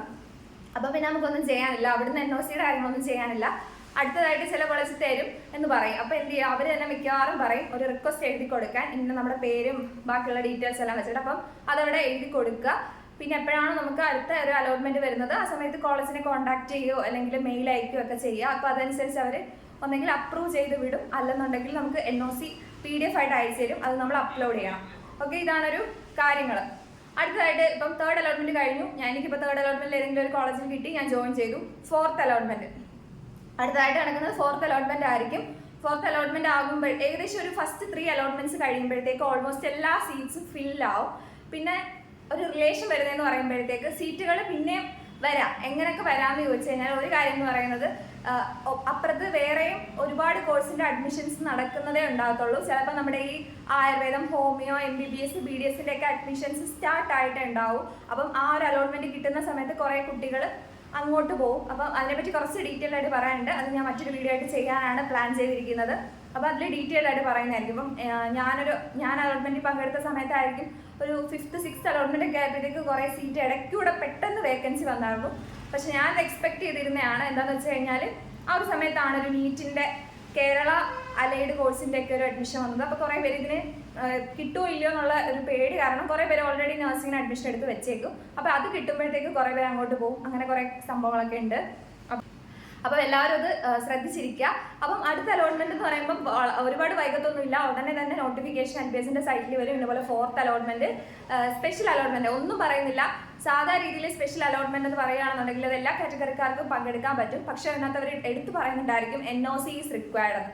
NOC റിക്വയർഡ് അല്ലെന്ന് പറയുന്നുണ്ടെങ്കിൽ ആർക്ക് വേണമെങ്കിലും പങ്കെടുക്കാം. ഇഫ് NOC റിക്വയർഡ് എന്ന് പറയുവാണെന്നുണ്ടെങ്കിൽ നമ്മൾ ആ ഒരു സൈറ്റിൽ കയറുന്നു, നമ്മുടെ ആപ്ലിക്കേഷൻ നമ്പർ അടിച്ചു കൊടുത്തിട്ട് സൈറ്റിലോട്ട് വീണ്ടും മെയിൻ സൈറ്റിലോട്ട് കയറിയിട്ട് അവിടെ മേളിലൊരു ഇത് കാണും. അതും ഞാൻ ഫോട്ടോയിലൊന്ന് കൊടുത്തേക്കാം. എൻ്റെ കയ്യിൽ സ്ക്രീൻഷോട്ട് കിടപ്പുണ്ട് എൻ്റെ പണ്ടത്തെ. അപ്പോൾ NOC അപ്ലോഡ് ചെയ്യുന്ന ഒരു ഓപ്ഷൻ ആണ്. ആ ഒരു NOC അപ്ലോഡ് ചെയ്യുന്ന ഓപ്ഷനിൽ NOC അപ്ലോഡ് ചെയ്താൽ മാത്രമേ നമുക്ക് എന്ത് ചെയ്യാനായിട്ട് പറ്റത്തുള്ളൂ, ആ ഒരു സൈറ്റിൽ കയറി ഓപ്ഷൻ വെക്കാനായിട്ട് പറ്റത്തുള്ളൂ. അപ്പം ആ ഒരു കാര്യം എന്തായാലും എല്ലാവരും ശ്രദ്ധിക്കണം. അപ്പോൾ ആ ഒരു NOC അപ്ലോഡ് ചെയ്യാത്ത പക്ഷെ നമുക്ക് എന്ത് ചെയ്യാൻ പറ്റത്തില്ല, ഓപ്ഷൻസ് വെക്കാനുള്ള ഒരു വിൻഡോ വരത്തില്ല. 1 2 3 എന്ന് പറഞ്ഞ് നമ്മൾ ഓപ്ഷൻസ് വെക്കണം. അപ്പോൾ അടുത്തതായിട്ട് ഞാൻ എങ്ങനെയാണ് ഓപ്ഷൻസ് വെക്കുന്നത് എന്നുള്ള കാര്യം പറഞ്ഞില്ല, അതും കൂടെ പറഞ്ഞുതരാം. ഓപ്ഷൻ വെക്കുന്നതെന്ന് പറയുമ്പോഴത്തേക്ക് നമ്മൾ എന്ത് ചെയ്യണം, നമ്മുടെ ആപ്ലിക്കേഷൻ നമ്പറും പാസ്വേഡ് അടിച്ചു കൊടുത്തിട്ട് സൈറ്റിലോട്ട് ആദ്യം കയറണം. സൈറ്റിൽ കയറി കഴിയുമ്പോഴത്തേക്ക് ഓപ്ഷൻ രജിസ്ട്രേഷൻ സ്റ്റാർട്ടഡ് എന്ന് പറഞ്ഞ് കാണിക്കും. സ്റ്റാർട്ടഡ് വഴി നമ്മൾ കയറുന്ന സമയത്ത് എന്ന് പറയുമ്പോഴത്തേക്ക് ഒരു വിൻഡോ ഓപ്പൺ ആയി വരും. ആ വിൻഡോയ്ക്കകത്ത് എന്ന് പറയുമ്പോഴത്തേക്ക് കുറേ കോളേജസ് കാണും. ലെഫ്റ്റ് സൈഡിൽ കോളേജസ്, റൈറ്റ് സൈഡിലായിട്ട് ഒരു കുഞ്ഞു ബോക്സ്, തൊട്ടപ്പുറത്ത് ഒരു റിമൂവ് എന്നൊരു ഓപ്ഷൻ കാണും. അങ്ങനെ കുറച്ച് ഓപ്ഷൻസ് കാണും. അത് ഞാൻ ജസ്റ്റ് ഒന്ന് സ്ക്രീനിൽ കൊടുത്തേക്കാം എങ്ങനെയാണെന്നുള്ളത്. എൻ്റെ ഒരു സ്ക്രീൻഷോട്ട് കിടപ്പുണ്ട്, അതാണ് കാണിക്കാൻ പോകുന്നത്. അപ്പോൾ ചിലപ്പോൾ ഇങ്ങനെ ഓർഡറിലായിരിക്കും. നമ്മളിങ്ങനെ താഴോട്ട് സ്ക്രോൾ ചെയ്യേണ്ടി വരും. അറ്റ് എ ടൈം നമുക്കൊരു 10 കോളേജസ് ഒക്കെ കാണാൻ പറ്റും. താഴോട്ട് പോകുമ്പോഴത്തേക്ക് നമ്മൾ സ്ക്രോൾ ചെയ്യുമ്പോഴത്തേക്ക് മറ്റുള്ള കോളേജസും കാണാൻ പറ്റും. അപ്പോൾ അതിൻ്റെ ഇപ്പുറത്ത് തന്നെ ഗവൺമെൻറ് കാറ്റഗറി കോളേജാണോ പ്രൈവറ്റ് ആണോ NRI സീറ്റാണോ എല്ലാം വ്യക്തമായിട്ട് കാണും. നമുക്ക് NRI സീറ്റൊക്കെ അപ്ലൈ ചെയ്യാൻ പറ്റത്തില്ലെങ്കിൽ ഒരു കാരണവശാലും വെറുതെ കൊടുക്കരുത്. ഒരിക്കൽ കൂടി ശ്രദ്ധിക്കുക, ഒരു കാരണവശാലും നമുക്ക് NRI സീറ്റിന് അപ്ലൈ ചെയ്യാൻ പറ്റത്തില്ലെന്നുണ്ടെങ്കിൽ വെറുതെ കൊടുക്കല്. ഈ പറയുന്ന സിമെറ്റിലാണെങ്കിലും CPASലൊക്കെ LBS വഴി NRI സീറ്റ്സ് ഉണ്ട്. ആ NRI സർട്ടിഫിക്കറ്റ്സ് അപ്ലോഡ് ചെയ്യാൻ കൊടുക്കാൻ പറ്റും എന്നുണ്ടെങ്കിൽ മാത്രമേ കൊടുക്കാവൂ. അറിയാതെ പോലും അതിൽ പിടിച്ച് ഓപ്ഷൻ കൊടുക്കരുത്. ഒരുപാട് പേർക്ക് അബദ്ധം പറ്റുന്നതാണ്. അതുകൊണ്ടാണ് ഈ ഒരു വീഡിയോയുടെ ഇടയിൽ ഞാനത് ഇൻക്ലൂഡ് ചെയ്തത്. ഇപ്പോൾ ആലോചിച്ചപ്പോൾ പറഞ്ഞതാണ്. അപ്പം ഓപ്ഷൻ രജിസ്ട്രേഷൻ ആണ് വന്നിട്ടുണ്ട് വിൻഡോ. ഫസ്റ്റ് കോളേജ് ഓപ്ഷൻ ചിലപ്പം ഗവൺമെന്റ് നഴ്സിംഗ് കോളേജ് ട്രിവാൻഡ്രം ആവാം. സെക്കൻഡ് ഇപ്പം എക്സാമ്പിൾ പറയുകയാണ്, സെക്കൻഡ് ഇപ്പം ഗവൺമെന്റ് നഴ്സിംഗ് കോളേജ് തൃശ്ശൂർ. അങ്ങനെ ഓപ്ഷൻസ്. തൊട്ടപ്പുറത്ത് ഒരു സ്ക്വയർ കോളം, സ്ക്വയർ ബോക്സ്. ആ സ്ക്വയർ ബോക്സിനകത്ത് ഇപ്പം എനിക്ക് ഏറ്റവും കൂടുതൽ ഇഷ്ടം, ഞാൻ തയ്യാറാക്കി വെച്ചേക്കുന്ന ഒരു കോളേജ് ഓപ്ഷനിൽ എനിക്ക് ഏറ്റവും കൂടുതൽ പ്രയോറിറ്റി ഞാൻ കൊടുക്കാൻ ആഗ്രഹിക്കുന്നത് ട്രിവാൻഡ്രം നഴ്സിംഗ് കോളേജിലാണെന്നുണ്ടെങ്കിൽ അതിന് നമ്പർ 1 പൊസിഷൻ കൊടുക്കുക. 1 എന്നതിനകത്ത് നമ്മൾ ടൈപ്പ് ചെയ്യുക. ജസ്റ്റ് എടുത്തിട്ട് 1 എന്ന് ടൈപ്പ് ചെയ്ത് കൊടുക്കുക. I mean 1 എന്ന് പറഞ്ഞാൽ നമ്പറായിട്ട് അടിക്കുക. അതിനുശേഷം അടുത്ത കോളേജ് ഏതാണോ ഇഷ്ടം, ഇപ്പം ഗവൺമെൻറ് നഴ്സിംഗ് കോളേജ് തൃശ്ശൂർ ആണെന്നുണ്ടെങ്കിൽ അതിന് 2 കൊടുക്കുക. ഓക്കെ, ഇങ്ങനെ കൊടുത്തതിന് ശേഷം നമുക്ക് എത്ര കോളേജ് കൊടുക്കണോ അതെല്ലാം കൊടുത്തതിന് ശേഷം നമ്മൾ സേവ് ബട്ടൺ ഞെക്കും. സേവ് ബട്ടൺ ഞെക്കുമ്പോഴത്തേക്ക് നമുക്ക് താഴോട്ട് നമ്മൾ സെലക്ട് ചെയ്ത കോളേജിൽ നമുക്ക് എത്രാമത്തെ പ്രയോറിറ്റി ആണ് കൊടുത്തിരിക്കുന്നത്, എത്ര കോളേജ് ഓപ്ഷൻ കൊടുത്തിട്ടുണ്ടെന്നുള്ളതെല്ലാം കംപ്ലീറ്റ് ആയിട്ട് താഴോട്ട് വരുന്നതായിരിക്കും. സേവ് ബട്ടൺ കൊടുക്കാൻ ഒരു കാരണവശാലും മറക്കരുത്. എല്ലാം ചെയ്തതിന് ശേഷം സേവ് ബട്ടൺ മസ്റ്റായിട്ടും കൊടുക്കണം. അല്ലെന്നുണ്ടെങ്കിൽ നമ്മൾ കോളേജ് ഓപ്ഷൻ രജിസ്ട്രേഷൻ ചെയ്തില്ല എന്നുള്ളതാണ് അർത്ഥം. ഓക്കെ, കൺഫർമേഷൻ ആണ്. സേവ് ബട്ടൺ മസ്റ്റായിട്ടും കൊടുക്കണം. ശ്രദ്ധിക്കാതെ പോകരുത്. ഓക്കെ, ഇനിയിപ്പോൾ കുറേ പേർക്കുള്ള ഡൗട്ടായിരിക്കും പാരാമെഡിക്കലിനെ പറ്റിയിട്ട്. അപ്പോൾ കഴിഞ്ഞ തവണത്തെ കാര്യം പറയാനാണെങ്കിൽ ഒരു 5th 6th അലോട്ട്മെന്റ് ആയ സമയത്ത് മാത്രമാണ് പാരാമെഡിക്കൽ കോഴ്സിന്റെ അലോട്ട്മെന്റ്സ് സ്റ്റാർട്ട് ചെയ്തത്. ഈ ഒരു സെയിം സൈറ്റ് വഴി ഈ ഒരു സെയിം സൈറ്റിലൂടെ തന്നെയാണ് അഡ്മിഷൻ. ഒപ്പം നമ്മുടെ BSc നഴ്സിന്റെ ഒപ്പം തന്നെയാണ് കേട്ടോ. അപ്പോൾ കഴിഞ്ഞ തവണ ഒരു 6th ഒക്കെ ആയപ്പോഴാണ്. അപ്പോൾ ആദ്യം ഒരുപാട് പേര് ഇപ്പോൾ പാരാമെഡിക്കലിന് പോകാൻ പ്ലാൻ ചെയ്തിരിക്കുന്നവർ പാരാമെഡിക്കൽ കിട്ടുമെന്ന് ഉറപ്പില്ലാത്തതുകൊണ്ട് തന്നെ BSc നഴ്സിംഗിന് അഡ്മിഷൻ എടുത്തിട്ടായിരുന്നു പാരാമെഡിക്കലിലോട്ട് വന്നത്. പിന്നെ പാരാമെഡിക്കൽ കോഴ്സൊക്കെ പുതിയതായിട്ട് ഇപ്പം 6th അലോട്ട്മെന്റിലൊക്കെ കൊണ്ടുവരുവാണെന്നുണ്ടെങ്കിൽ ആ ഒരു അലോട്ട്മെന്റിൽ നമുക്ക് പങ്കെടുക്കാൻ ഒരു കാരണവശാലും NOC വേണ്ടി വരത്തില്ല. ബിക്കോസ് ഇത് പുതിയതായിട്ട് വന്നതല്ലേ. അപ്പോൾ നമുക്ക് NOC ഇപ്പം നമ്മളിതൊരു സേഫ്റ്റിക്ക് വേണ്ടി BSc നഴ്സിംഗ് എടുത്തിട്ടവർ കാണത്തില്ല. അപ്പോൾ അവരോട് NOC അപ്ലോഡ് ചെയ്ത് പറയത്തില്ല അവർ. ആ ഒരു കാര്യം കൂടെ ഓർമ്മയിലിരിക്കട്ടെ. അങ്ങനെയൊന്നും ആലോചിച്ച് പേടിക്കേണ്ട. ആ ഒരു അലോട്ട്മെന്റിൽ നമ്മളോട് NOC ചോദിക്കത്തില്ല. കഴിഞ്ഞ തവണ എങ്ങനെ ആയിരുന്നു. അപ്പോൾ നമുക്ക് ഓപ്ഷൻ കയറി വെക്കാനായിട്ട് പറ്റും. ഇപ്പം അലോട്ട്മെന്റ് കിട്ടിയതാണെങ്കിൽ പോലും. അപ്പം എനിക്കിപ്പം ഏറ്റവും കൂടുതൽ താല്പര്യം BSc നഴ്സിംഗ് ഇപ്പോൾ ട്രിവാൻഡ്രം നഴ്സിംഗ് കോളേജിൽ കിട്ടാനാണ്. രണ്ടാമത് അവിടെ തന്നെ BSc ഒപ്റ്റോമെട്രി ആണെന്നുണ്ടെങ്കിൽ എന്ത് ചെയ്യണം, ഫസ്റ്റ് ഓപ്ഷൻ എന്തിനു കൊടുക്കണം, government nursing college Trivandrum. Second option അടുത്ത് എവിടെയെങ്കിലും താഴോട്ട് കാണും, നമ്മൾ സ്ക്രോൾ ചെയ്ത് നോക്കണം. അതിനകത്ത് ഗവൺമെന്റ് നഴ്സിംഗ് കോളേജ് ട്രിവാൻഡ്രം തന്നെ BSc ഒപ്റ്റോമെട്രി കോഴ്സ് അത് തിരഞ്ഞ് കണ്ടുപിടിക്കണം. അങ്ങനെ നമുക്ക് ഇടവിട്ട് വേണമെങ്കിലും കൊടുക്കാം. ഇപ്പൊ എനിക്ക് BSc നഴ്സിംഗ് എല്ലാം കൊടുത്തിട്ടേ ഒപ്റ്റോമെട്രി കൊടുക്കാൻ പറ്റുമെന്നൊന്നുമില്ല. നിങ്ങൾക്ക് ഏതാണോ ഏറ്റവും കൂടുതൽ താല്പര്യം അതിന് ഏറ്റവും കൂടുതൽ ഇമ്പോർട്ടൻസ് കൊടുക്കുക. അതിപ്പോൾ പാരാമെഡിക്കൽ കോഴ്സ് ആണെങ്കിൽ പോലും അങ്ങനെ പ്രത്യേകിച്ച് പ്രശ്നങ്ങളൊന്നുമില്ല. പിന്നെ കഴിഞ്ഞ തവണ 6th അലോട്ട്മെന്റ് ഒക്കെ ആയപ്പോഴാണ് ആദ്യമായിട്ട് വിളിച്ചു തുടങ്ങിയത്, അതിന് മുന്നേ ഇല്ലായിരുന്നു. അപ്പോൾ അതൊക്കെ ആലോചിച്ചപ്പോൾ ഫസ്റ്റ് അലോട്ട്മെന്റിലും പാരാമെഡിക്കൽ കോഴ്സ് ഒന്നും കാണുന്നില്ലല്ലോ എന്ന് ആലോചിച്ചിട്ട് ഒരു കാരണവശാലും വിഷമിക്കേണ്ട. ഇതാണ് സംഭവം. ഇടയ്ക്കൂടെയൊക്കെ നമ്മളിപ്പം ഇപ്പോൾ ഒരു എക്സാമ്പിൾ പറഞ്ഞാൽ കഴിഞ്ഞ തവണയൊക്കെ സിമെറ്റ് എൻ്റെ കോളേജൊക്കെ ആഡ് ചെയ്തെന്ന് പറയുമ്പോഴത്തേക്ക് സെക്കൻഡ് അലോട്ട്മെന്റ് കഴിഞ്ഞു, തേർഡിലോട്ട് പങ്കെടുക്കാൻ വേണ്ടിയിട്ട് കോളേജ് ഓപ്ഷനിനകത്ത് വെക്കാം. അങ്ങനെയാണ് വന്നത് ഫസ്റ്റ് ടൈം എന്ന് പറയുമ്പോൾ. നമ്മുടെ ഇപ്പം ഞാൻ പഠിക്കുന്ന കോളേജിലൊക്കെ തേർഡ് അലോട്ട്മെന്റിലാണ് ആദ്യമായിട്ട് ഒരു കുട്ടിക്ക് കിട്ടിയേക്കുന്നത്. ഫസ്റ്റ് 2 അലോട്ട്മെന്റ്സിൽ ഇല്ലായിരുന്നു. അപ്പോൾ അയ്യോ കോളേജ് കണ്ടില്ലല്ലോ എന്ന് ആലോചിച്ച് വിഷമിക്കേണ്ട കാര്യമില്ല. ഇങ്ങനെ ഇടയ്ക്ക് അലോട്ട്മെന്റ് പ്രോസസ്സിന് ഇടയ്ക്ക് ഓരോരോ കോളേജസ് പുതിയതായിട്ട് ആഡ് ആയിക്കൊണ്ടിരിക്കും. അപ്പോൾ അതൊക്കെ ശ്രദ്ധിക്കുക, ഇങ്ങനെ എഴുതി കാണിക്കും ന്യൂ കോളേജസ് വേറെ ആഡഡ്, ഇപ്പോൾ Archana college of nursing added to the allotment process. അപ്പോൾ LBS ആയിട്ട് എപ്പോഴും അപ്ഡേറ്റഡ് ആയിട്ടിരിക്കുക. അതാണ് നമ്മൾ ഏറ്റവും കൂടുതൽ ശ്രദ്ധിക്കേണ്ട ഒരു കാര്യം. അപ്പം അലോട്ട്മെന്റ് വെക്കുന്ന മനസ്സിലായെന്ന് വിചാരിക്കുന്നു. ആ ഒരു ടൈമിൽ വെപ്രാളം പിടിച്ചിട്ട് അയ്യോ ഏത് കോളേജ് വെക്കും എന്നുള്ളൊരു സിറ്റുവേഷനിലോട്ട് പോകാതിരിക്കാൻ വേണ്ടിയിട്ടാണ് നിങ്ങളോട് ഇപ്പം തന്നെ ഞാൻ ഏറ്റവും കൂടുതൽ പ്രയോറിറ്റി കൊടുക്കുന്ന കോളേജസ് ഏതാണെന്നുള്ളൊരു ലിസ്റ്റ് തയ്യാറാക്കി വെക്കാനായിട്ട് പറയുന്നത്. ഇനി കോളേജസിൽ ഏതൊക്കെ ഉണ്ടെന്ന് അറിയാത്ത കുറച്ച് പേർക്കായിട്ട് ഒരു വീഡിയോ ചെയ്യാൻ പ്ലാൻ ചെയ്യുന്നുണ്ട്. അല്ലെന്നുണ്ടെങ്കിൽ ആ വീഡിയോയ്ക്ക് മുന്നേ തന്നെ നിങ്ങൾക്ക് എന്ത് ചെയ്യാം, സൈറ്റിൽ പോയിട്ട് LBSന്റെ പ്രോസ്പെക്ടസ് എടുത്ത് നോക്കാം. അതിനകത്ത് ഡീറ്റെയിൽ ആയിട്ട് കോളേജസ് ഏതൊക്കെയാണെന്നുള്ളത് കൊടുത്തിട്ടുണ്ട്. അപ്പോൾ അതനുസരിച്ച് ഒരു ഓർഡർ തയ്യാറാക്കി വെക്കുക. ജില്ലാ അടിസ്ഥാനത്തിൽ അതിനകത്ത് കോളേജസ് കൊടുത്തിട്ടുണ്ട്. ട്രിവാൻഡ്രം ജില്ലയിൽ ഇത്ര കോളേജ് എന്ന് പറഞ്ഞ പേരും ഫോൺ നമ്പറും ഒക്കെ കൊടുത്തിട്ടുണ്ട്. അപ്പോൾ അതനുസരിച്ചൊരു പ്രയോറിറ്റി ഓർഡർ ഇപ്പം തന്നെ ഉണ്ടാക്കി വെക്കുക. സൈറ്റിൽ കയറുന്ന സമയത്തല്ല ഫസ്റ്റ് തിരുവനന്തപുരം കൊടുത്താലോ അതോ ഫസ്റ്റ് തൃശ്ശൂർ വേണോ അങ്ങനൊന്നും ചിന്തിക്കാനുള്ള ടൈമില്ല. ഇപ്പം തയ്യാറാക്കി വെക്കുക. ഇപ്പം നിങ്ങൾ ഫ്രീ ആയിട്ടിരിക്കുന്ന ടൈമാണ്, ടെൻഷനൊന്നും ഇല്ല. സോ അതും കൂടെ ആലോചിച്ച് വെക്കുക.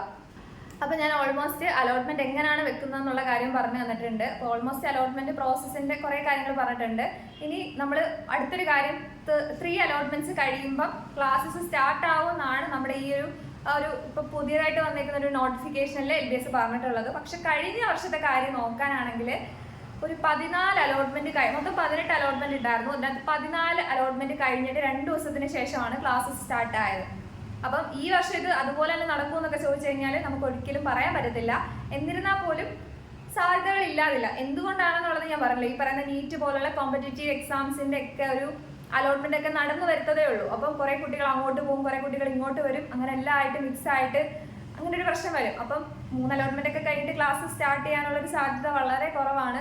കുറച്ചും കൂടെ ഒക്കെ അലോട്ട്മെന്റ് പോകും. ഇപ്പൊ ഒരു കാര്യം കൂടെ പറഞ്ഞുതരാം. ഇപ്പൊ 4th അലോട്ട്മെന്റ് ഒക്കെ ആകുമ്പോഴത്തേക്ക് ചിലപ്പോൾ വിരലിൽ എണ്ണാവുന്ന സീറ്റേ കാണത്തുള്ളൂ. ചിലപ്പോൾ ഒരു 6th ഒക്കെ ആകുമ്പോൾ ചിലപ്പോൾ കുറേ സീറ്റ്സ് കൂടെ വരും. എന്തുകൊണ്ടാണെന്ന് ചോദിച്ചു കഴിഞ്ഞാൽ ഈ പറഞ്ഞ പോലെ അതിന്റെ ഇടയിൽ ആ ഒരു ഗ്യാപ്പ് വരുന്നതെന്ന് പറയുമ്പോൾ ഏതെങ്കിലും കുട്ടികൾ ഇപ്പം BAMSനൊക്കെ അഡ്മിഷൻ കിട്ടിയിട്ട് പോകാനുള്ള സാധ്യതയുണ്ട്. ഇപ്പൊ എന്റെ എക്സാമ്പിൾ എന്ന് പറഞ്ഞാൽ എനിക്കൊരു 3rd അലോട്ട്മെന്റ് ആയപ്പോഴത്തേക്കാണ് ഫസ്റ്റ് ടൈം ഒരു കോളേജിൽ കിട്ടിയത്. LBSന്റെ ഒരു 5th 6th അലോട്ട്മെന്റ് ഒക്കെ ആ ഒരു ടൈമിലായിരുന്നു കേട്ടോ. എനിക്കൊരു BAMSന് അഡ്മിഷൻ വന്നിട്ടുണ്ടായിരുന്നു ഗവൺമെന്റിൽ എന്ന് പറയുമ്പോഴത്തേക്ക്. അപ്പോഴത്തേക്ക് കുറെ കുട്ടികൾ പോത്തില്ലേ. ഇപ്പം ഞാൻ തന്നെ ഇടയ്ക്ക് ആലോചിച്ചാണ് തീരുമാനം എടുത്തത്, ഇത് വേണോ അത് വേണോ. അപ്പം അതുപോലെ തന്നെ ഒരുപാട് കുട്ടികൾ ചിലർ അങ്ങോട്ട് പോകുന്നവർ കാണും, വേണ്ട ഇത് തന്നെ മതിയിരിക്കുന്നവരാണ്. അപ്പം പോകുന്നവർ, ഞാൻ എക്സാമ്പിളാണ് BAMSന്റെ കാര്യം പറഞ്ഞത്. അതുപോലെ തന്നെ ഇപ്പം BDSന്റെ സെക്കൻഡ് നടക്കുന്നുണ്ടാവാം allotment, all India quota allotment നടക്കുന്നുണ്ടാവാം, വെറ്റിനറിയുടെ നടക്കുന്നുണ്ടാവാം, അങ്ങനെ ഒരുപാട് അലോട്ട്മെന്റ്സ്, BPharm, അഗ്രികൾച്ചർ എല്ലാം ആയിട്ട് കുറെ കുട്ടികൾ അങ്ങോട്ട് പോകും, ചിലർ പോവില്ല. അപ്പോൾ ഇടയ്ക്കൂടെ സീറ്റ്സ് വരാം. അപ്പം നമ്മളതൊന്നും ആലോചിച്ച് ഇടയ്ക്കൊന്നും പേടിക്കുകയൊന്നും ചെയ്യില്ല. അയ്യോ എനിക്ക് കിട്ടിയില്ലല്ലോ, 285 ഇൻഡെക്സ് ഉണ്ടല്ലോ, ചിലപ്പോൾ അത് കഴിഞ്ഞിട്ടാവാം കിട്ടുന്നത്. നിങ്ങൾ അതൊന്നും ആലോചിച്ച് വിഷമിക്കേണ്ട. കിട്ടാനുള്ളതാണെന്നുണ്ടെങ്കിൽ എന്തായാലും കിട്ടും. സോ ടെൻഷനൊന്നും വേണ്ട. ഒരു 290 ഒക്കെ ഉള്ളവരാണെങ്കിൽ എല്ലാ കോളേജസിൽ നിന്നും ഓപ്ഷൻ വെക്കണ്ട. പക്ഷേ ഒരു 285 അതിന് ബിലോ ഉള്ളവരാണെന്നുണ്ടെങ്കിൽ കുറച്ചൊന്ന് ആലോചിച്ചിട്ട് മാക്സിമം കോളേജസ് ഇൻക്ലൂഡ് ചെയ്യാനായിട്ട് ശ്രമിക്കണം. മാർക്ക് കുറഞ്ഞവർ എങ്ങനെ ഒരു അലോട്ട്മെന്റിൽ ഒരു കോളേജിൽ കിട്ടാമെന്നുള്ളൊരു വീഡിയോ ഞാൻ ചെയ്യുന്നതാണ് ഉടനെ തന്നെ. ക്ലാസ് ഒക്കെ കാരണം സമയമില്ലാത്തതുകൊണ്ടാണ് വീഡിയോസ് ഒക്കെ ഇത്രയും ഡിലേ ആവുന്നത്. അപ്പൊ അടുത്തതായിട്ട് നമ്മൾ പറഞ്ഞല്ലോ പിന്നുള്ള ബാക്കി അലോട്ട്മെന്റ് പ്രോസസ്സിലെ കാര്യങ്ങൾ എന്ന് പറയുമ്പോഴത്തേക്ക് ഇതുപോലെ തന്നെ ക്ലാസ്സസ് സ്റ്റാർട്ട് ആവുന്നതാണ്. അതിന്റെ ഇടയിൽ നമുക്ക് ഇങ്ങനെ വേറെ LBSുമായിട്ട് റിലേഷനോ അങ്ങനെയൊന്നും വരുന്നില്ല. ഒരു കോളേജ് കിട്ടിക്കഴിഞ്ഞാൽ നമുക്കത് കിട്ടി. ഇതിന്റെ ഇടയിൽ NOC മേടിച്ച് കഴിഞ്ഞാൽ നമുക്ക് എന്ത് ചെയ്യാൻ പറ്റും? NOCയുടെ കാര്യം പറയാം. NOC മേടിച്ച് ഞാനിപ്പം ഒരു 4th അലോട്ട്മെന്റിൽ പങ്കെടുത്തു. അപ്പം എനിക്ക് 4th അലോട്ട്മെന്റിൽ കിട്ടിയെന്നുണ്ടെങ്കിൽ എൻ്റെ കയ്യിൽ NOC ഉണ്ടല്ലോ. അപ്പോൾ എന്ത് ചെയ്യാൻ പറ്റും? 4th അലോട്ട്മെന്റിൽ കിട്ടിയ സാഹചര്യത്തിൽ നമ്മൾ എന്ത് ചെയ്യണം? 3rd അലോട്ട്മെന്റിൽ കോളേജിൽ നമുക്ക് ഫീസ് അടച്ചാണല്ലോ, ആ ഫീസ് ഫുൾ അവരോട് റീഫണ്ട് ചെയ്ത് തരാനായിട്ട് പറയണം. കൂടെ തന്നെ നമ്മുടെ സർട്ടിഫിക്കറ്റ്സ് ഒറിജിനൽ ആയിരിക്കും നമ്മൾ കൊടുത്തിട്ടുണ്ടാവുക. ആ സർട്ടിഫിക്കറ്റ്സ് ഒക്കെ നമ്മൾ തിരിച്ച് മേടിക്കണം. മേടിച്ചിട്ടാണ് നമ്മൾ 4th അലോട്ട്മെന്റിൽ എന്ത് ചെയ്യേണ്ടത്, കിട്ടിയ കോളേജിൽ പോയി അഡ്മിഷൻ എടുക്കേണ്ടത്. ഇതിനൊന്നും ഒരുപാട് സമയം കാണത്തില്ല, 4-5 ഡേയ്സേ കാണത്തുള്ളൂ. ഈ 4-5 ഡേയ്സിനുള്ളിൽ നമ്മളിത് രണ്ടും ചെയ്തിരിക്കണം. അപ്പം ചിലപ്പോൾ ഇപ്പോൾ കൊല്ലത്തായിരിക്കും ആദ്യം കിട്ടിയ കോളേജ്, രണ്ടാമത് കാസർഗോഡാണെന്നുണ്ടെങ്കിൽ നമുക്ക് ഇപ്പോഴും ഒരു പ്ലാൻ വേണം എന്ത് ചെയ്യാൻ പറ്റും എന്നുള്ളൊരു കാര്യമൊക്കെ. സോ കഴിഞ്ഞ തവണയൊക്കെ എനിക്ക് കിട്ടിയ ഒരു ഇതെന്ന് പറയുമ്പോഴത്തേക്കും ഞങ്ങളുടെ 4th അലോട്ട്മെന്റ് വന്നു. ഞാനിപ്പോൾ 4th അലോട്ട്മെന്റിലാണ് കേട്ടോ, ഞാനിപ്പോൾ പഠിക്കുന്ന ഒരു കോളേജിൽ എനിക്ക് കിട്ടിയത്. അപ്പോൾ 4th അലോട്ട്മെന്റ് വന്നു. അപ്പം എനിക്കാണെങ്കിൽ 3rd കിട്ടിയ കോളേജിൽ നിന്ന് 4th കിട്ടിയ കോളേജിലോട്ട് മാറാനായിട്ട്, അല്ലെങ്കിൽ എൻ്റെ ഒറിജിനൽ സർട്ടിഫിക്കറ്റ്സ് ഒക്കെ തിരിച്ച് മേടിച്ച് ഇപ്പോൾ പഠിക്കുന്ന 4th കോളേജിലോട്ട് കൊണ്ടുവരാനായിട്ട് എനിക്കൊരു ടൈം ഗ്യാപ്പ് കിട്ടിയിട്ടുണ്ടായിരുന്നു. അപ്പോൾ എപ്പോഴും അത് കിട്ടണം എന്നില്ല. ആ ഒരു കുറഞ്ഞ സമയപരിമിതിക്കുള്ളിൽ തന്നെ നമ്മൾ എന്ത് ചെയ്യണം, കോളേജിൽ അഡ്മിഷൻ എടുക്കേണ്ടതായിട്ട് വരും. അപ്പോൾ എല്ലാവരും ഒന്ന് പ്ലാൻ ചെയ്തിരിക്കുക, പെട്ടെന്ന് ഇങ്ങനെ വന്നു കഴിഞ്ഞാൽ എന്ത് ചെയ്യും, പോകാനുള്ള വഴിയൊക്കെ അറിയാവോ എന്നുള്ളൊരു കാര്യമൊക്കെ ആലോചിച്ചൊക്കെ വെച്ചേക്കുക. കൂടെ തന്നെ എനിക്കാണെങ്കിൽ ഞങ്ങളുടെ ഒരു കേസിലാണെങ്കിൽ 4th അലോട്ട്മെന്റിൽ 5th അലോട്ട്മെന്റിലൂടെ കിട്ടിയവർ ഒരുമിച്ച് പോയിട്ട് ഒരുമിച്ച് അഡ്മിഷൻ എടുത്താൽ മതിയായിരുന്നു എന്ന് പറയുമ്പോൾ ഒരു ഡേറ്റ് പറഞ്ഞു. ഇപ്പം എനിക്ക് 5-ാം തീയതി അഡ്മിഷൻ കിട്ടിയെന്നുണ്ടെങ്കിൽ 5th അലോട്ട്മെന്റിലൂടെ കഴിഞ്ഞിട്ട് ഒരു 20 തൊട്ട് 25 വരെ അഡ്മിഷൻ എടുക്കാൻ എക്സാമ്പിളാണ്, അങ്ങനെ ഒരു ഡേറ്റ് ആയിരുന്നു പറഞ്ഞത്. അപ്പം അതിൻ്റെ ഉള്ളിൽ എനിക്ക് പോയിട്ട് മേടിക്കാനൊക്കെ ടൈം ഉണ്ടായിരുന്നു, പക്ഷെ എപ്പോഴും ഇത് കിട്ടത്തില്ല. സോ ആ ഒരു കാര്യം ശ്രദ്ധിക്കുക. അപ്പം മെയിനായിട്ട് നമ്മുടെ അലോട്ട്മെന്റിന്റെ കാര്യങ്ങളെല്ലാം ഞാൻ ഈ ഒരു വീഡിയോയിൽ കവർ ചെയ്യാനായിട്ട് ശ്രമിച്ചിട്ടുണ്ട്. എന്തെങ്കിലും വിട്ടുപോയിട്ടുണ്ടെങ്കിൽ വരുന്ന വീഡിയോയിൽ നമ്മൾ ഉറപ്പായിട്ട് ഇൻക്ലൂഡഡ് ആക്കുന്നതായിരിക്കും. അപ്പോൾ ഇതുവരെ നമ്മുടെ ചാനൽ സബ്സ്ക്രൈബ് ചെയ്യാത്തവരൊന്ന് സബ്സ്ക്രൈബ് ചെയ്ത് സപ്പോർട്ട് ചെയ്യുക. ബിക്കോസ് ഇതുപോലുള്ള വീഡിയോസ് ഇനിയും ചെയ്യുന്നതായിരിക്കും PSC നഴ്സിംഗ് റിലേറ്റഡ് ആയിട്ടുള്ള. അപ്പോൾ നിങ്ങൾക്ക് ഉറപ്പായിട്ടും ഏതൊരു സാഹചര്യത്തിലും ഹെൽപ്ഫുൾ ആവും. ഞാൻ ഓരോ കാര്യങ്ങളെ പറ്റിയിട്ടൊക്കെ ഇങ്ങനെ ആലോചിക്കുമ്പോഴാണ് ആ ഒരു കണ്ടന്റ് ചെയ്യാമെന്ന് ആലോചിക്കുന്നത്. സോ സബ്സ്ക്രൈബ് ചെയ്തിടുക. അപ്പം തന്നെ കൂട്ടുകാർക്കും കൂടെ ഷെയർ ചെയ്ത് കൊടുക്കുക.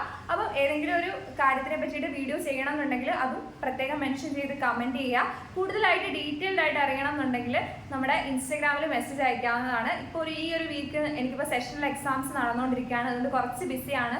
ഒരു ചെറിയൊരു ലാഗ് ഉണ്ട് റിപ്ലൈ കൊടുക്കാനായിട്ട്. എന്നാലും മാക്സിമം 2 ഡേയ്സിനുള്ളിൽ റിപ്ലൈ കൊടുക്കാനായിട്ട് ശ്രമിക്കാറുണ്ട്. അപ്പോൾ ഇതുപോലെ യൂസ്ഫുൾ ആയിട്ടുള്ള വീഡിയോയ്ക്ക് വേണ്ടിയിട്ട് നമ്മുടെ ചാനൽ ഒന്ന് സബ്സ്ക്രൈബ് ചെയ്യുക. നമുക്ക് മറ്റൊരു യൂസ്ഫുൾ വീഡിയോ ആയിട്ട് കാണാം. Bye bye.